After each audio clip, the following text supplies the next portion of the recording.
你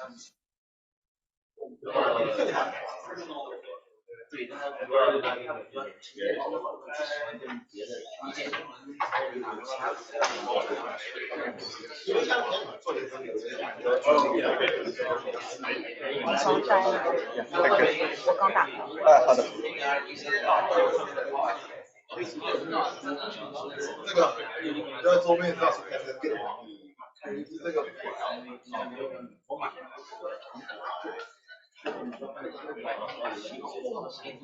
All right. Welcome back, everyone. So let's get started. So our next speaker is Professor Fermion from Florida State University. Let's welcome the speaker. Thank you very much for coming to my second lecture, which actually has zero overlap with my first lecture yesterday. So if you missed it, don't worry about anything.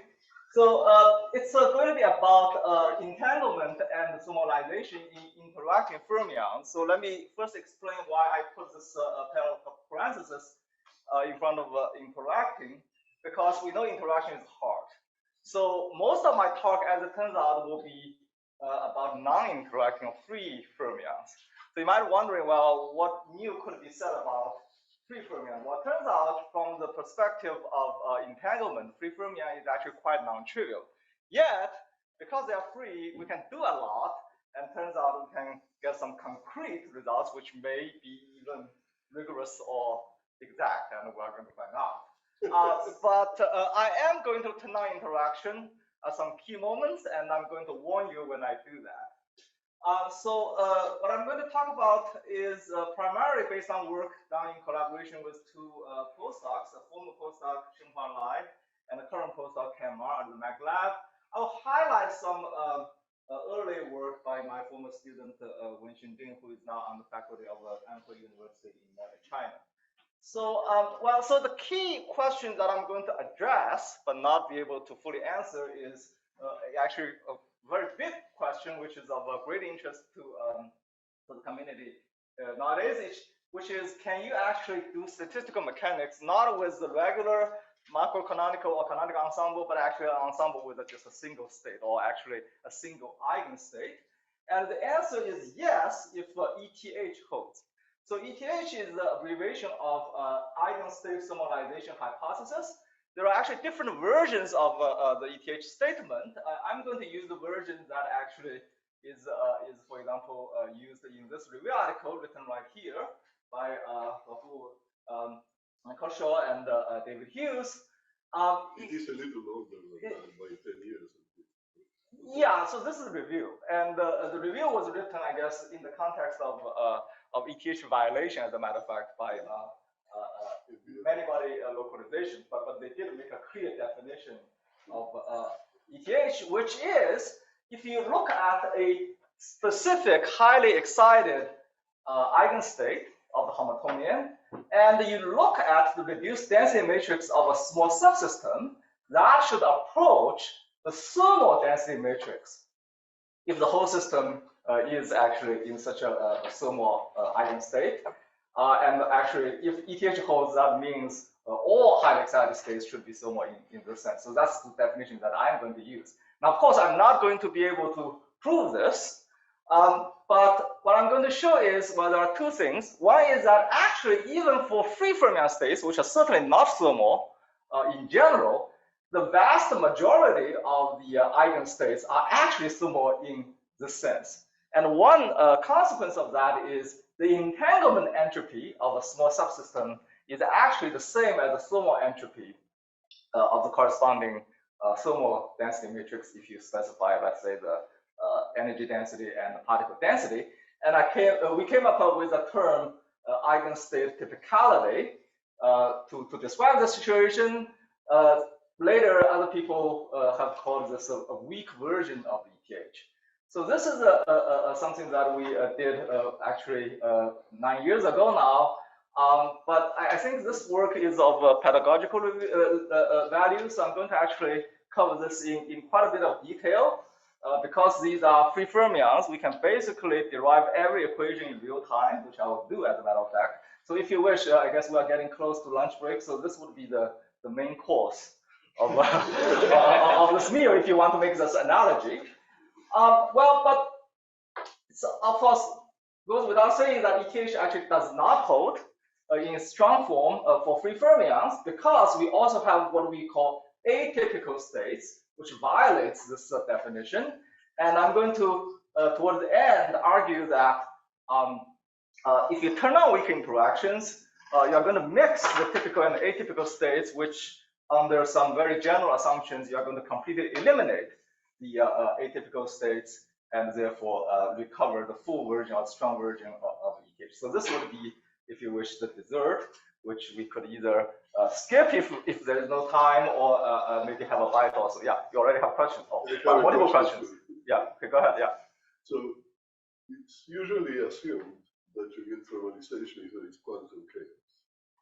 Yes. Okay, Well, and yeah, here there will be no quantum chaos. Exactly. Okay, so what's escape to? So what escapes to this is that most of these states will be thermal, but there will be outliers.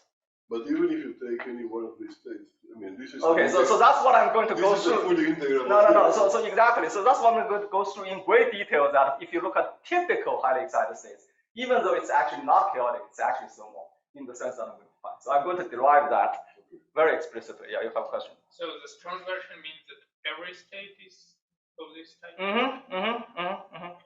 No outlier, yeah. So in particular, let me mention that in the context of Eduardo's beautiful set of lectures, we're going to actually encounter a very nice duality in this part, yeah. Okay, but let's actually still start from the very beginning with some appetizers, if you wish. So even though this is going to be mainly about highly excited states, we are actually going to just to get things warmed up, review entanglement properties of ground states. In particular, you have area law instead of the volume law for the highly excited states, and in particular, its corrections and some violations. And then we're going to get to the main course and the appetizer in the end, hopefully. So, well, like many important things, the entanglement business started right here in Princeton with this ETS paper, which of course I don't need to say much more about than just showing it exists, which actually the title is a question. So the same year, 1935, Schrödinger actually wrote a paper in response to this one and gave an affirmative answer to this question, in which he said that entanglement, I think he came up with this term in that paper, is the characteristic of quantum mechanics, and I don't know if he also introduced the most famous cat of the world in that paper. I heard actually both versions. Anyway, it's probably the only paper in physical review that has a title which is a question. Really? Because they don't let you do this. Okay. By the way, this is also the most cited paper by Einstein. Yes. So I strongly recommend publishing in APS paper, journals, not the other more fancy series. Anyway, so well, okay. So of course, at that time, people were considering entanglement between actually very few degrees of freedom. To illustrate the point, you only need two-level system or two spins. You have a pure state, which is, I guess, now known as Bell state, which has zero entropy or no von Neumann entropy, but you look at the reduced density matrix by tracing out, let's say, the second spin B, you get a mixed density matrix, which actually has a finite entropy, which is log 2. So the entanglement entropy, which is now, this is called, namely the entropy of the reduced density matrix, is a quantitative measure of how much entanglement there is between, let's say, one subsystem and its complement. So I'm only going to be talking about bipartite entanglement in this talk. So, of course, in condensed matter and in field theory, we are not so interested in entanglement among finite degrees of freedom. We are actually more interested in the thermodynamic limit with infinite many degree of freedom, this asymptotically. And here, for ground states, the most important and robust result is this area law, which I think was first pointed out explicitly, at least in energy literature. And the interest at the time was this might be the source of the black hole entropy, which is also will also satisfy the area law. Later on, there have been some theorems due to Hastings and others that the ground states of gapped local Hamiltonians, even some of the gapped Hamiltonians also satisfy this area law. So, but the area law, of course, has this area coefficient, which is actually dimensionful, and actually in field theory is divergent in the UV, so it does not tell you properties of the state or the phase. So as a result of that, people have been interested in the subleading corrections, which are actually potentially at least universal, that can be a characterization of phases of matter. And here the most important result is due to Kitaev, Briscoe, and Levin and Wen in 2005, where they found that for topological phase, there is a subleading correction to this area law, which actually is universal, and the number is actually related to the total quantum dimension of the topological phase. Basically, the NM types and their properties. So motivated by this very important result, we actually thought about the possibility of such similar subleading corrections of conventionally instead of topologically ordered phases. And I think through some simple examples, we were probably the first to point out that a conventional order can also give rise to some non-trivial subleading correction to the area law, which could be actually logarithmic. But a more general result was due to Madridsky and Grover, in which they showed that if you have a spontaneous broken continuous symmetry, the coefficient of this subleading log that we first suggested is actually determined by the number of Goldstone bosons that you have, and this has been confirmed by Roger Melko and his collaborators numerically. Okay, so so this is only a correction to the area law, but like all the laws in physics and also in society, I guess it's set up to be violated. And indeed, there is many examples of this area law violation in one dimension. Now here, one dimension is a little bit tricky because the boundary is actually a point. So the area is basically just something of order 1. So the area law would say that the entanglement entropy would actually saturate when you take the thermodynamic limit. But it was pointed out early on that if you have a conformal critical point, then you have actually the entanglement entropy growing logarithmically with the subsystem size, with a coefficient that is proportional to the central charge of the corresponding conformal field theory. But later on, many people, including Eduardo, Fredkin, and also Gil Rafai, Joe Moore, myself, involved in some of these. If you have a non-conformal critical point in 1D, some of them could be even random. You also have some logarithmic violation where the coefficient sometimes is referred to as effective central charge. That was in 2 dimensions. No, you don't have violation in 2 dimensions. It's a correction in 2 dimensions. Yeah. Okay, I see. Okay. Yeah. Exactly. Okay. Yeah. Okay. Yeah. So that's a correction, but yeah. So here I'm talking about the violation. Yeah. However, in 2 dimensions, you can still violate the area law when you have free fermions with a Fermi surface. Okay. So there, the area law would say that you have some area growth actually, which would be growing with d-1 with some length scale. But in addition, there's a log coefficient. So this was pointed out by Wolf and Gilf and Klitsch. Okay. So this is until some later work, I'm going to just flash the only known example of area law violation above 1 dimension. So in particular, Gilf and Klitsch actually gave an explicit formula for the coefficient of this log times area, and this is can be written as some convolution of the Fermi surface and the boundary in real space when you do the bipartitioning. So here you already see something that's actually related to a duality that I'm going to discuss in detail later on, which is if you switch the Fermi surface, which is the boundary in momentum space, and the boundary in real space when you do the partitioning, this log coefficient actually is actually invariant. So, so when you see a log violation in 2 dimension here, and you see a whole bunch of log violations in 1 dimension, so the natural thing that comes to mind is that, well, these 2 logs are probably related in some way.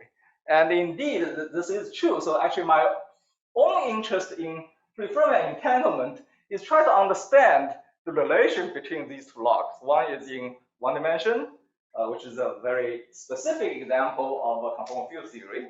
And then you have this free Fermion Fermi C state in a higher dimension, for example, starting with 2 dimension. So let's actually construct a artificial 2-dimensional system, which is just stacking a whole bunch of 1D wires. And then you just partition them the way that you would normally do. Well, here the entanglement problem is actually trivial now because the wires don't couple, so you just add up the entanglement entropy, for example, for each wire with appropriate 1D partitioning. But if you want to make a connection with the formula that Guelph and Critch wrote down, you pretend that you actually is dealing with a 2-dimensional Fermi C state. Except in this case, the Fermi surface is actually very unusual because it's a 1-dimensional Fermi surface, so it's actually completely flat. And the size of the Fermi surface is actually inversely proportional to the distance between the wires, which is basically the Brouillard zone size. Okay, so now you can actually count the log coefficient 2 ways. One is to count how many intersections your partitioning has with these parallel 1D wires in real space, and the other is to use the Guelph-Critch formula by doing this integral. But because of the fact that this is a flat Fermi surface, the area of which is actually inversely proportional to the wire spacing, you get exactly the same coefficient. So this is a very trivial way to actually get the very special version of the Guelph-Critch formula by actually mapping this fake 2D problem to a set of 1D problem, or actually view this 1D problem, collection of 1D problem as a fake 2D problem. So this was the starting point of my student's thesis, and he actually put this in the prospectus and posted it later on. But Brian Swingle actually published this analogy. But this, of course, is a trivial situation. But now let's actually look at the real Fermi surface. So, well, you can try to actually map a real Fermi surface to a collection of 1D-like Fermi surfaces by patching the Fermi surface as a large collection of flat patches. So as I said, if you have a flat Fermi surface, it's really a collection of 1D systems. Okay, so now you can actually pretend that each patch corresponds to some kind of fake 1D systems, and then do the 1D counting the way that I just did, and then add up all of these fake 1D system, and then you fully recover the Guelph-Critch formula. So this actually is a starting point of bosonization beyond 1 dimension that Eduardo, Duncan, and a few others worked very hard on during the early 90s when I was actually here. So I remember that. So okay, so well, then you can use this as a starting point to turn on some Fermi-liquid interaction, because these are still free fermions, and we just find a new way to actually understand a known result. But now let's actually ask what happens when you actually turn on Fermi-liquid interactions, which are these interpatch forward scattering interactions, which actually still gives you a free boson theory, despite the fact that it corresponds to a interacting fermion problem.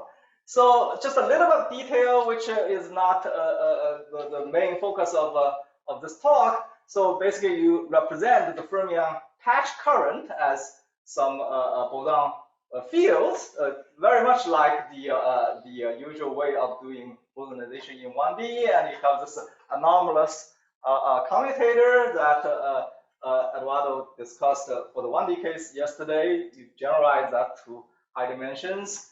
And now you actually turn on these interpatch fermi-liquid interactions, which are actually still quadratic in the boson field, except that now they actually couple different patches. So the problem becomes less trivial. Now, if you're only interested in the spectrum, you say, okay, well, I'll just diagonalize it. But it's actually not so easy to do the same thing for the entanglement problem, because when you actually mix up these different patches, you actually ruin the original locality. But for the entanglement problem, you have to specify very explicitly what is the subregion that you're focusing. So you have to use your original degree of freedom. Or in other words, basically, you have to maintain the original tensor product structure of the problem. So we cannot actually just diagonalize and then go to the eigen basis of the diagonalized modes, but instead you have to stick to the original basis states and then focus on your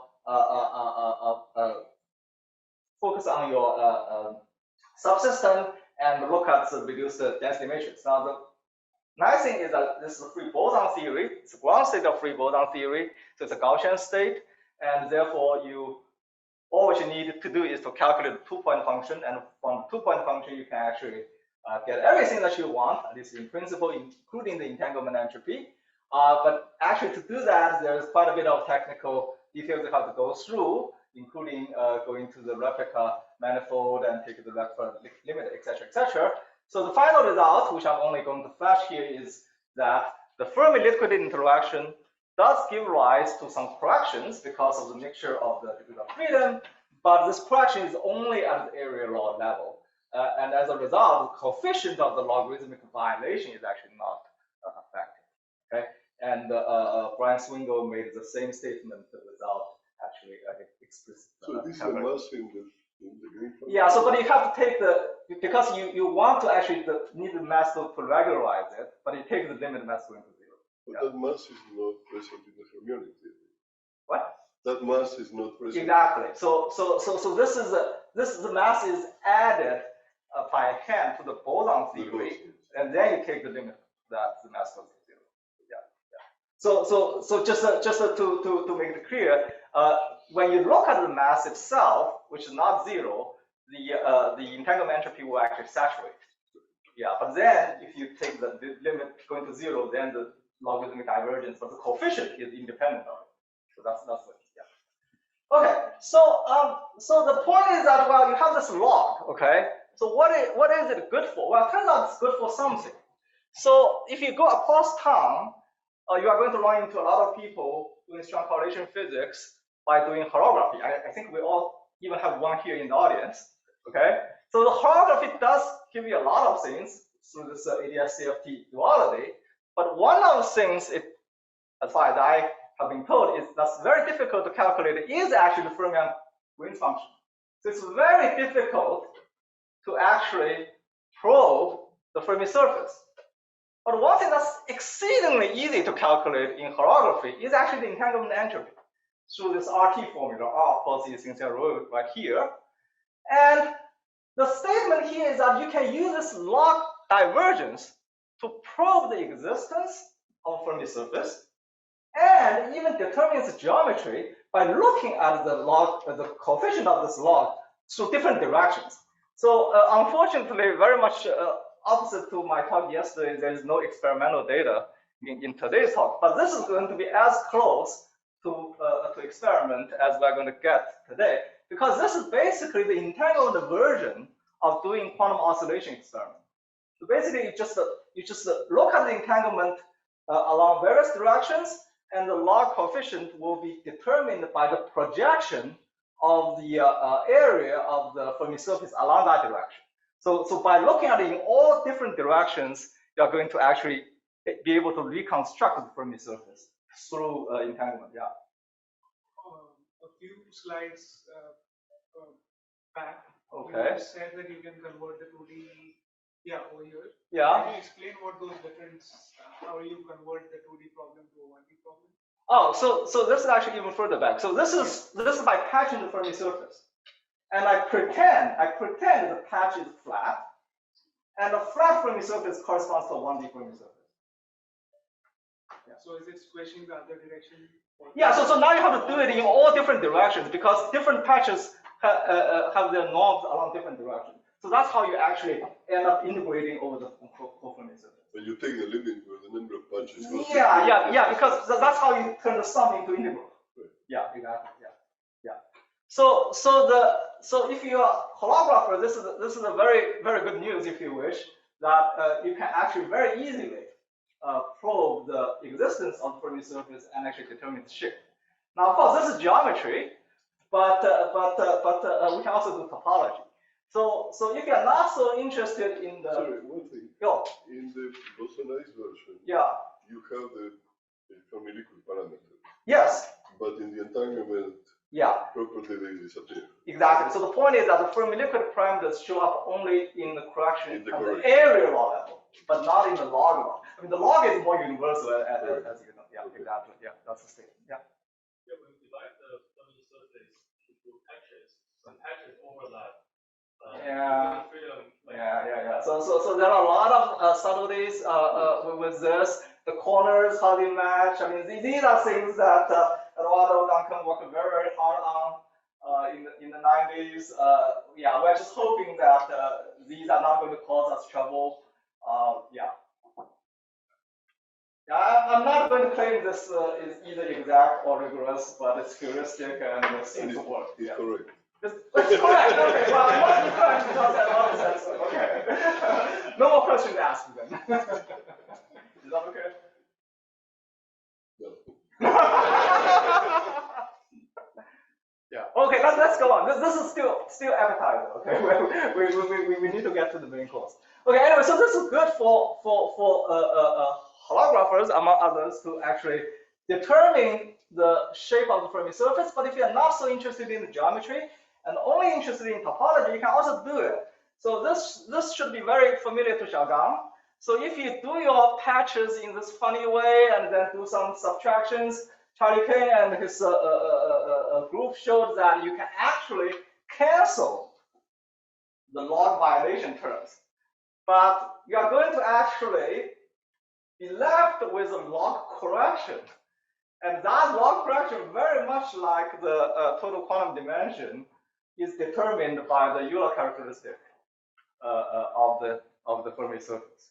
So you can also use this to actually determine the topology of the Fermi surface. So the log is good for something. Okay, so so obviously the existence of extended Fermi surface is crucial for the area law violation. What about bosonic systems? Well, bosons are very different. So bosons don't form a extended surface, but they tend to actually, even when you have critical bosons, condense or have some critical points instead of surface. But there are actually somewhat exotic models. First, I think, introduced by Leszek Marcinich and Matthew Fisher and co-workers, where they came up with the term of Bose metal. We actually discussed some semi-realistic model in the code atom context, which you have actually not, let's say, gapless points, but actually extended gapless, what we call Bose surfaces, along which the bosonic excitations actually are actually gapless.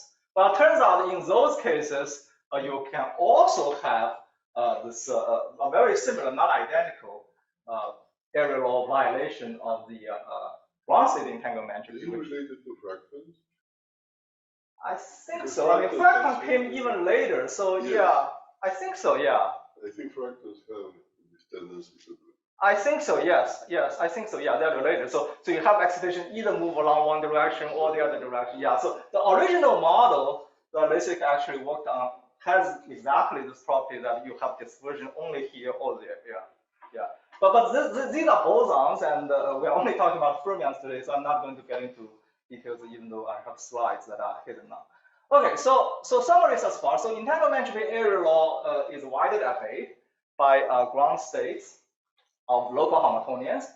Violations of this area law is rare above one dimension, but requires either Fermi surface for surfaces, and they are reasonably well understood, I think, and they can be used to probe the existence of these surfaces. So now the challenge is that, well, what about highly excited states? This, what I mean is you have a finite energy density. So the excitation energy scales linearly with the system size. So the expectation is that, well, in this case, the entanglement entropy should follow the volume law, just like a random state in the Hilbert space. But it's very hard to prove, and mostly you just have some numerical evidence of that. So what I'm going to do now is in actually exhaustive detail to show, which Eduardo just asked, a question actually, that in fact, free fermion states, the vast majority of such states are actually volume law entangled, using what I call a position momentum duality. So let me explain what this duality is. So to define an entanglement property or entanglement problem, you have to do two things. First, you have to do a partitioning. So as I said, I'm only going to consider bipartition system. So okay, so here this is your total system, and I carve out the subsystem, and I look at the entanglement between this shaded system and its complement. And then of course you have to specify a state. Now for free fermion states, what you need to do is to specify an occupation pattern. So for ground states, you say, okay, well, let me just specify my Fermi C or Fermi surface. So here I have a nicely shaped Fermi C state. Okay, so therefore I have to specify two boundaries or two subsystems, one in real space, one in momentum space. So the duality is the exchange between these two boundaries. So you can actually define this to be your real space boundary, or choose this to be your real space boundary, and then correspondingly you actually choose this real space boundary in the original problem as the Fermi surface or the momentum space boundary in the dual problem. And the duality statement is that these two problems have exactly the same entanglement spectrum. And this is what I'm going to show. Okay, so the key observation here really is that because it's a free fermion state, Wick's theorem applies. So the two-point function determines everything, okay, including the reduced density matrix, which again, because it's a free fermion state, has a free fermion entanglement Hamiltonian. And it's related, the specific relation is actually not that important. It's related to the reduced two-point function matrix. Okay, so you have the two-point function, and you only look at the matrix elements that's defined in your A system, subsystem A. Okay, so once you know that, you basically know everything that you care to ask about your subsystem A, including the reduced density matrix. Okay, so the key point is that the two problems that are related by this duality have the same spectrum for the correlation matrix. Okay, so how do we prove that? So by the way, this duality is not due to me, but due to Huang and Arovas. So I would call it Huang-Arovas duality. So the key point is that the two-point function, actually both versions, can be written as products of some projection operator. So let's start from the let's say the ground state. Well, it doesn't have to be the ground state, a specific eigenstate. So here you just have some occupation pattern, 0, 1, 0, 1, 0, 1.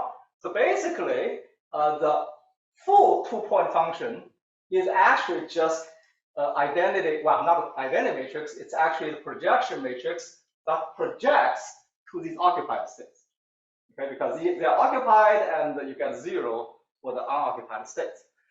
But to look at the reduced density matrix of subsystem A, what you have to do is to project this two-point function into the real space projection operator onto the subsystem A. So the two-point function matrix of the original problem is RPR. So this P is projection in momentum space, R is projection in real space. And because I exchange the real space and the momentum space boundaries, the dual system has a corresponding reduced two-point matrix, which is PRP. So now I'm going to show that there's a one-to-one correspondence between the eigenvectors of this matrix and this matrix with exactly the same eigenvalue. Well, the way to do that is to start with, let's say, a eigenstate of M, okay, which is RPR. But using the fact that R squared is R, so that's the key property of a projection matrix, which is when you square, you get itself back. You find that R times hitting on this guy is actually the same state. Okay, so now let's actually try to construct. Let's try to construct the corresponding eigenstate of M prime matrix. Well, you hit this guy with P. Okay, so then you hit it with M prime. Now remember, M prime is PRP, but P squared is P. Okay, so then you find that this actually is again a eigenstate of M prime with exactly the same eigenvalue. So basically, just use the property that these are some projection products of some projection operators, and when you square the projection operator, you get the same thing. So then you find this, I think, is the exact result that the spectrum of these two problems are exactly the same. Yeah. Seems like you presume that the eigenstate only is well. Yeah. So I'm throwing away the eigenstates with zero eigenvalue. Yeah. Yeah. So I'm excluding those with vanishing eigenvalues, but they don't contribute to the entanglement entropy anyway. Yeah. Yeah. So I'm only considering the non-trivial eigenvalues. Yeah. The degeneracy is the same. So the degeneracy for the non-trivial ones are the same, but 0 and 1 are not the same, but they don't contribute anyway. Yeah. So can R be anything? Yeah. In any. So can be P. So any bipartitioning and any occupation pattern. Yeah. Because all what I use is a projection operator property. All Huang and Arovas used were the projection properties. Suppose you have a Ethereum cylinder, Yeah. and you want to Yeah. have a region which is Yeah. cylindrical section. Actually, it has to be a cylinder because I'm using the momentum eigenstates here. So yeah, so these are free fermions in free space. But the regions have to be topologically true. No, the region can be anything. So they can actually be regions. Or the Brillouin zone that wrap around the Brillouin zone. If you want, yeah. Okay, so this is the So this is the duality that I'm going to use to actually now establish a duality between the ground state or ground states and highly excited states. So the volume law and the area law with law correction, which turns out to be unimportant now, turns out to be related to each other through this duality. So what I'm going to do is I'm going to start with a nice ground state, when we see ground state, with this occupation pattern.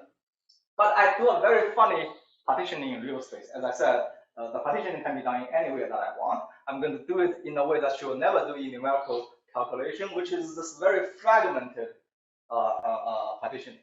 So, well, because this is a ground state, the area law actually applies. So therefore, the entanglement entropy for this partitioning should be proportional to the area. But because of the way that I partition this the real system, the area actually scales the same way as the volume. So the area law and volume law are actually the same thing with this funny way of doing the partition. So now let me actually apply the the duality that I just proved. So under this duality, the ground state momentum occupation pattern translates into a very nice usual way of doing the partitioning in real space. So this is what you would normally be doing in your numerics. But now the funny way of partitioning in real space becomes a almost random pattern of the occupation in momentum space. Well, what does that correspond to? Well, that corresponds to a highly excited state. because ground states of nice local Hamiltonians for free fermions should have a nice contiguous Fermi surface.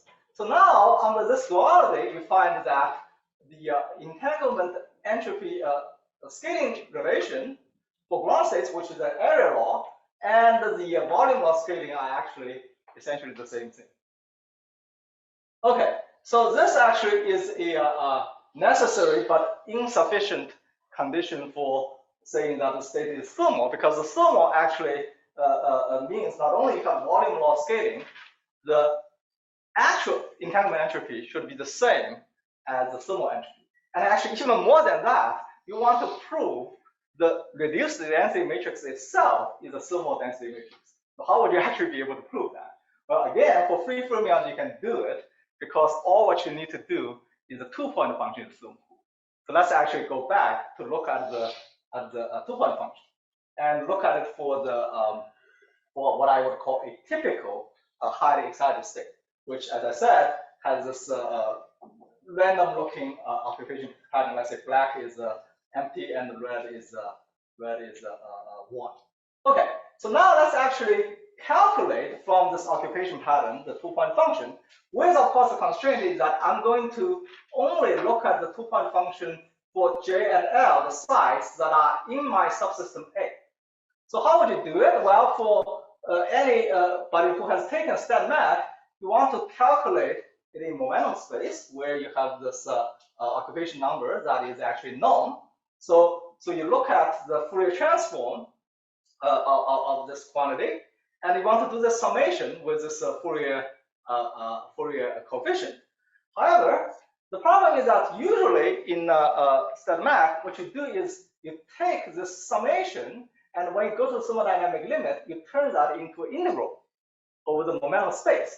But that you can do only if this n of k is a smooth function of k, which this is not, because it's jumping randomly between 0 and 1. Okay, you cannot do your familiar StatMath manipulation by turning this into an integral. So what are you going to do? Well, let's actually try to divide and conquer. So the reason, as we discussed, that you cannot turn this into an integral is because this is not a smooth function. So now let's actually try to turn it into a smooth function. How do we do that? Well, so instead of trying to actually do the summation in one shot, let's actually turn the summation into 2 steps.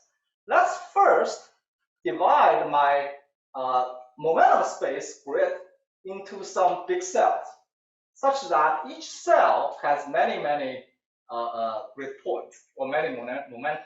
Okay, so we can try to first do the summation within each cell. Okay, basically you just sort of coarse grain and blur it. Okay, and you say, well, then once I have done the summation, I can actually replace the randomly fluctuating 0 and 1s by the average of this n of k within the cell, which is likely to become smooth. But there's a problem. The problem is that this is not the only thing that depends on k. There's also this Fourier factor. So when you do this average, you have to average over this Fourier factor as well. And that's why, let me just finish this sentence. That's where the restriction to the subsystem A comes to help as for rescue. Yeah, go ahead. When you were explaining the duality, yeah, did you assume a lattice? Is it applicable when there's a lattice? Yeah, so we always put things on the lattice. So in that case, when you say a highly excited state, yeah, then the various k points could be from different bands, right? No, well, okay, yeah, you can consider that case as well, but I'm only considering, for the simplest case, a single band. So in that case, this duality won't actually be. Well, you can try to generalize that, but the duality statement is for the one band model. Okay. Yeah, for the one band model. Yeah. Okay, so the problem is that, well, what happens when you do this coarse graining or this average to this Fourier factor? Well, that's where you have a small subsystem helps, because I'm only restricting this delta of R, the separation between the two sides, to a small subsystem.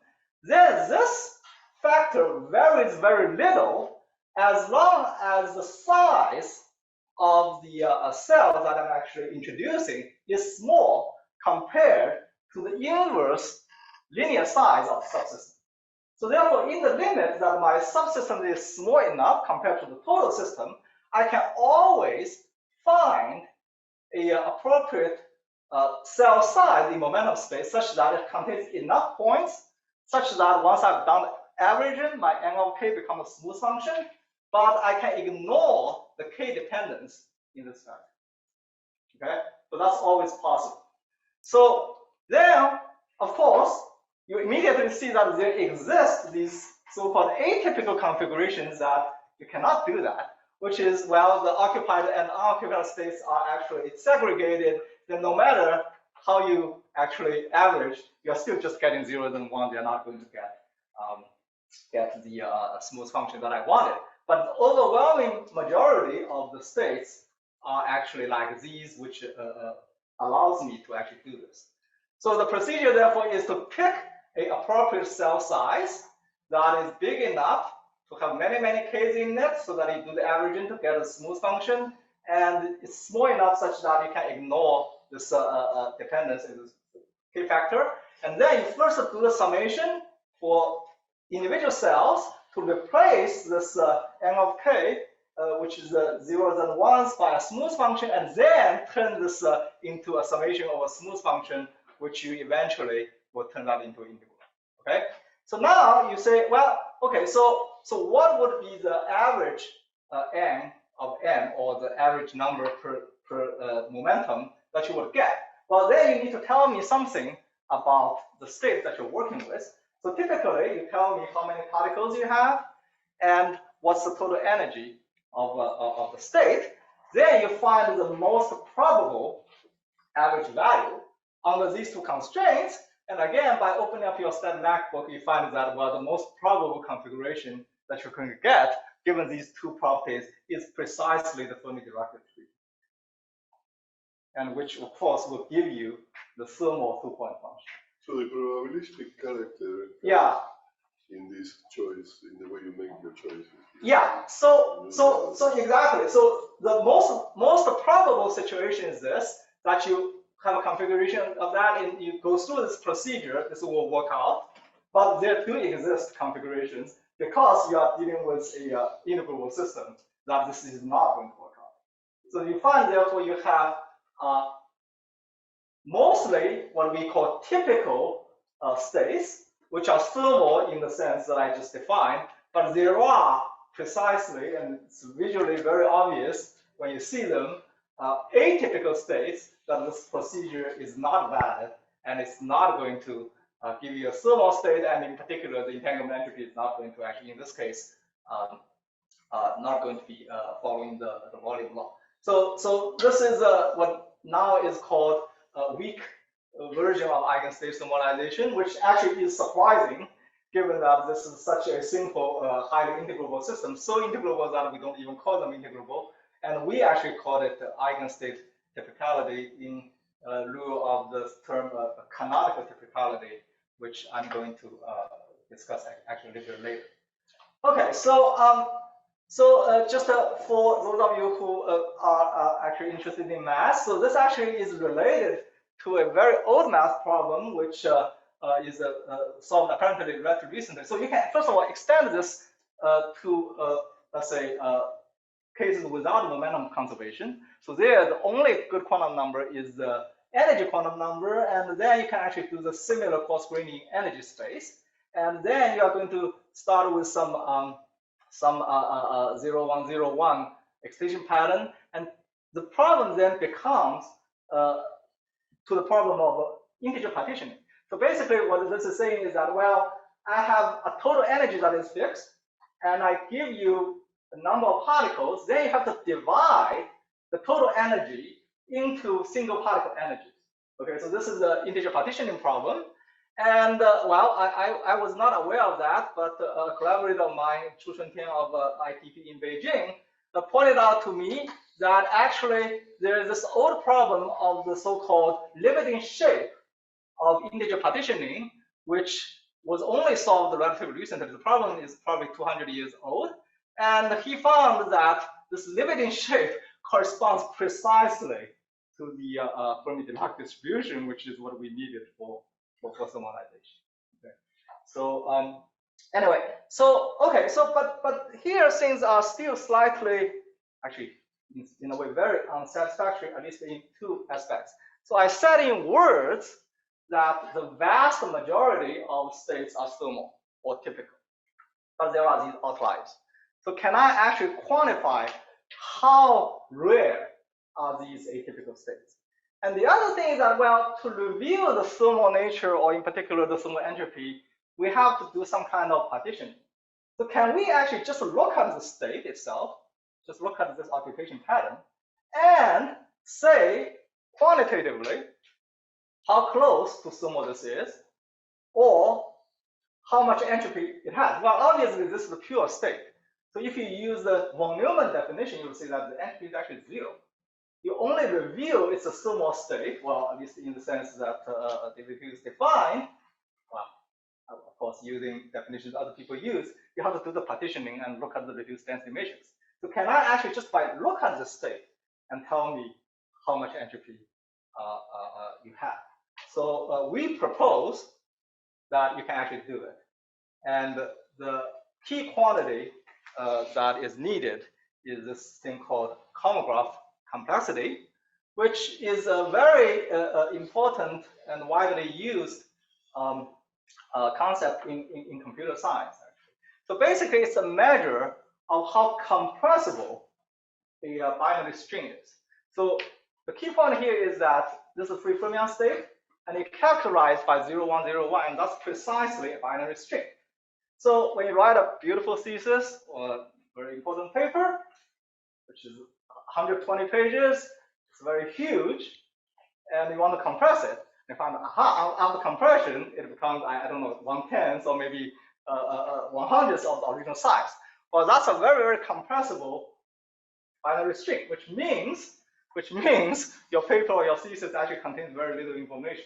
So the size of the compressed string is the irreducible amount of information that's actually contained in it. That's very important information. On the other hand, if you use a random number generator to generate a random string, that's not compressible at all. So that contains a lot of useless information. Okay, so the intrinsic entropy that some people have proposed is actually characterized by this homograph complexity. So now let's actually test that to see if it actually works out for our free Fermion problem or some known cases. Well, first of all, the ground state corresponds to a very regular string. Okay, it's not a random string. So, well, you have a whole bunch, let's say in 1D, you have a whole bunch of zeros, and then you encounter the Fermi point, then it becomes 1, and then it becomes 0 again.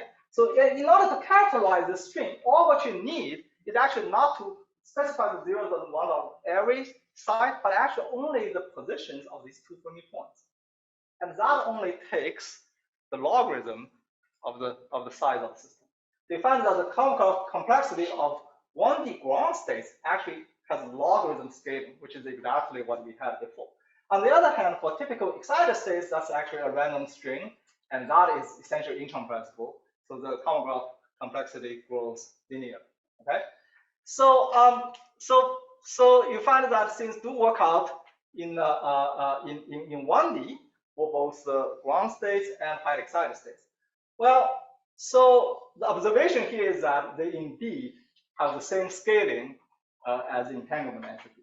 Okay, so does this work out in well, high dimensions? Well, it will, but before doing that, this actually allows us to quantify how rare is a rare state, or how many a particular entropy, how many states does a particular entropy correspond to? Because this is a measure of how much you can compress.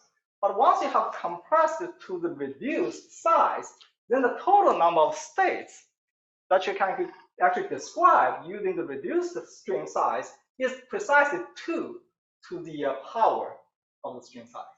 So the homograph complexity tells you how many states you actually have for that amount of entropy. Okay, so this is a quantitative measure of how rare let's say outlier is, which violates your area law or has a reduced coefficient. Well, how do you actually generalize this to high dimensions?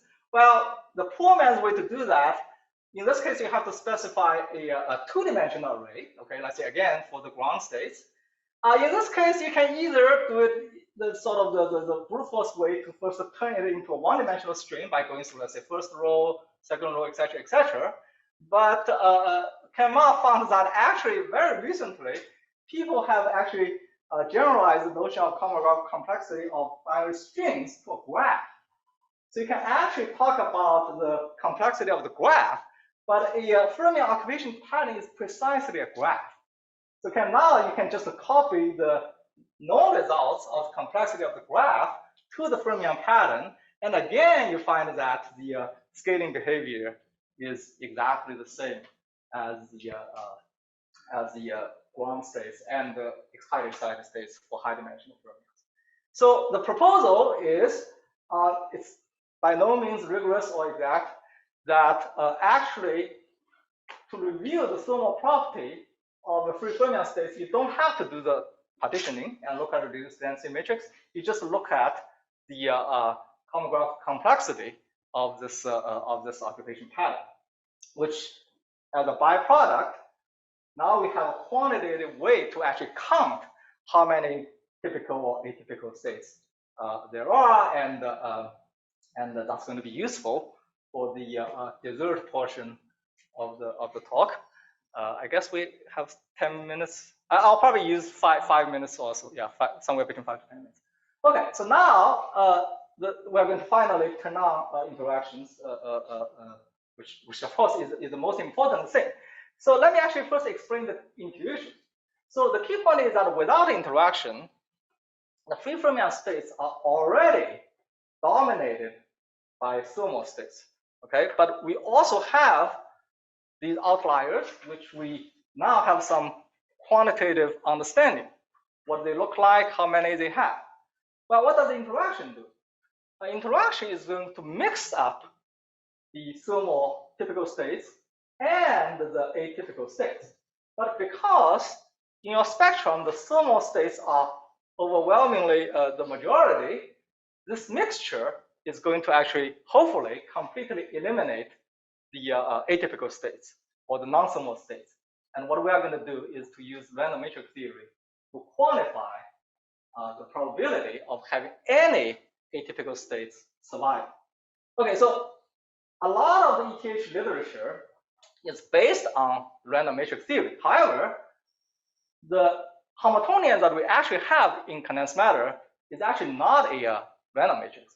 The most important one is probably some kind of a Hubbard-like Hamiltonian, okay, with some kinetic energy, one-band Hubbard model with some bandwidth W.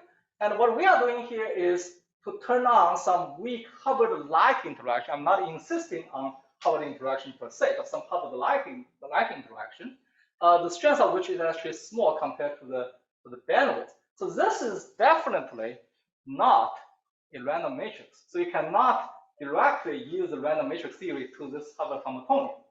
One obvious way to see that is, well, because this interaction is weak, so the many-body density of states is very similar to the free fermion many-body density of states, which is certainly not a semicircle density of states, which is what the random matrix theory is going to give you. So when and how can you actually apply the random matrix theory? Well, it turns out this is a problem that nuclear physicists have actually pondered for a long time, and books have been written. This is one of them. So they came up with so-called embedded random matrix theory. So what they claim, and apparently there's very solid evidence for, is you can actually look at the energy shell with a size that is proportional to the interaction strength. So within this interaction, within this energy shell, the interaction would mix your basis states sufficiently such that the predictions of random matrix theory actually work out quantitatively. So there's apparently very solid theoretical and numerical evidence for that. So this energy shell is proportional, the width of the energy shell is proportional to the interaction strength, but because the ratio is actually independent of system size, you find that the Hilbert space size of this energy shell and the total Hilbert space size ratio is actually fixed. Okay, so this is still a huge Hilbert subspace.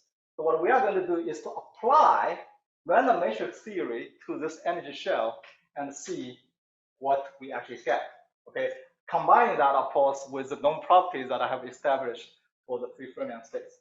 Okay, so let's actually start with what a thermal density matrix would give you, which is a microcanonical ensemble. Basically, you just say, okay, well, I average over the density matrix of all the states within that energy shell. So the canonical technicality, which people derived through the Levy lemma, is that the core distance between the reduced density matrix of a random state in this Hilbert subspace is very, very close to that of the microcanonical ensemble reduced density matrix, and the core distance actually vanishes. The probability that the core distance is bigger than some epsilon vanishes very, very fast in terms of Hilbert space size. Now, one tricky thing, of course, is that two reduced density matrices can be very similar, but they could still be describing very, very different states. And we want something more. We want the entropy. But it turns out, using this Levy lemma and the canonical technicality, you can actually bound the difference in the reduced density, in the entanglement entropy coming from a single random state and that of the microcanonical ensemble. Turns out that also vanishes. Well, so the probability is overwhelmingly small if the deviation is actually bigger than some epsilon. Anyway, so by combining that and some other, I guess, subjectivity properties of the reduced density matrix and the entanglement entropy, many of which proved by Lieb and his collaborators, you can actually bound the probability of finding a state whose volume law coefficient actually deviates from that of the thermal state by a substantial amount. So my definition, and again, different people have different definitions. My definition of a scarce state, which is a non-thermal state, is a state whose entanglement entropy scales sublinearly with area law. Sorry, with volume law, which means you have to completely cancel the volume law coefficient, and this allows us to bound the probability of finding such a state, and that actually scales to 0 with the size of the Hilbert space, not the size of the system. So it actually goes to 0 extremely fast. So the conclusion, therefore, is once you actually turn on some weak interaction that mixes up the thermal and the non-thermal free Fermion states, you're going to essentially completely eliminate the non-thermal states or scarce states, and you recover the strong version of ETH. Okay, so that's the final message. And let me actually just summarize. Well, so entanglement, of course, is a big deal here, and it's as Schrodinger said, it's the key property of quantum mechanics. And well, if you talk to a non-physicist friend, I think you can actually tell her or him what Charles Bennett said. Well, so what's the fundamental difference between a classical world and the quantum world? Well, he actually put it in a very, very positive way. So a classical house is at least as dirty as its dirtiest room. Basically, well, the entropy of this room is the sum of entropies of all of its subsystems. Therefore, it's always getting bigger or dirtier as you look at the whole house. Yet, a quantum house can be dirty in every room. So every room has some entanglement with some other rooms, but the entire house can be in a pure state, actually has 0 entropy. Okay, so therefore it's clean overall. Okay, so this is a very positive way to look at the entanglement. So I'm actually on the more pessimistic or negative side. So I would actually come in the opposite direction. So I would say that if your life is a mess and has very high entropy, don't blame the society, which may actually well be in a pure and steady state. Okay, well, it's probably not the case these days, but we can imagine such an ideal Whoa, okay. Instead, probably because you are entangled with someone who is having an equally messy life. Thank you very much.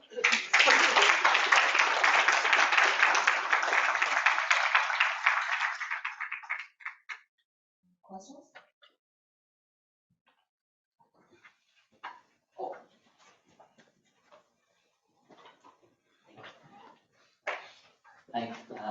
Yeah, it's very interesting that the momentum and the real space duality picture. Yeah. So one small question is actually the area law is area law with the log. Right? Yeah. So I didn't explain that. So the point is that so Shanghai used to say that log is not a divergence, just like chicken is not meat. So the point is that the way that I'm partitioning it, this is something of order 1. So the log has an argument of order 1. So it's not going to change the volume law scaling. There's no way to beat the volume law scaling anyway. So, yeah. So I didn't even bother mentioning that. Yeah. Thanks. Yeah.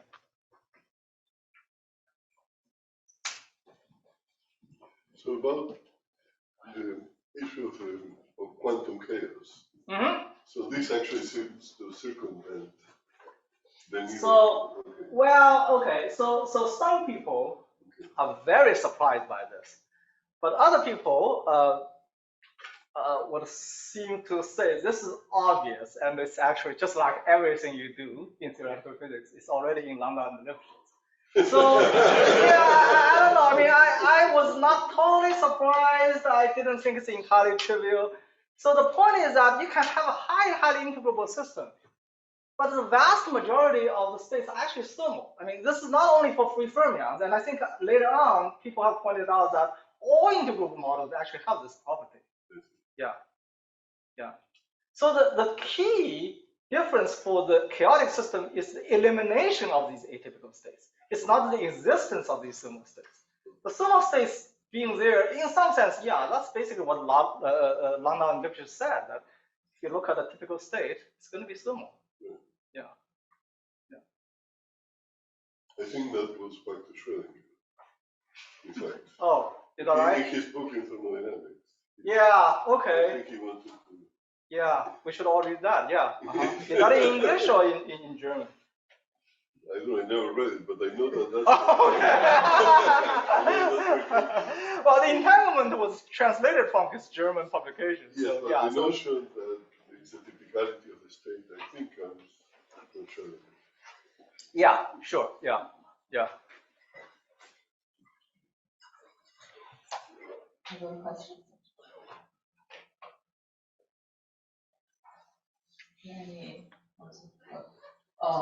If no more questions, let's thank the speaker again. We will have a lunch and come back after lunch.